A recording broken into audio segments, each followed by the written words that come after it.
ভালোই যাবে না। আজ একটা হাঁসকে খেতে গিয়েছিলাম, সে বেটা হাঁস সিংহের কাছে নালিশ করেছে, তাই সিংহ ডেকে পাঠিয়েছিল। তাই আমি সেখান থেকে কোনো রকম মিথ্যা কথা বলে পালিয়ে এসেছি। ওই সিংহের কথা বলিস না। ওই বদমাস সিংহের জন্য আমাকে আজ ঘাস খেয়ে থাকতে হয়। আমি বাঘ হয়ে গরুর মতো ঘাস খেয়ে থাকি। কি নিয়ম দিয়েছে জঙ্গলে! আমি যদি রাজা হতাম এরকম নিয়ম কখনো দিতাম না।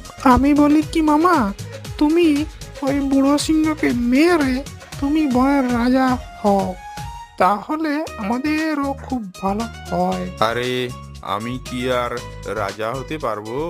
কেন হতে পারবে না? তুমি নিজেকে দেখেছ, তুমি কত সুন্দর। আর বনের রাজা হওয়ার জন্য যেসব গুণ থাকা দরকার তা তোমার মধ্যেই আছে। আর এ কথা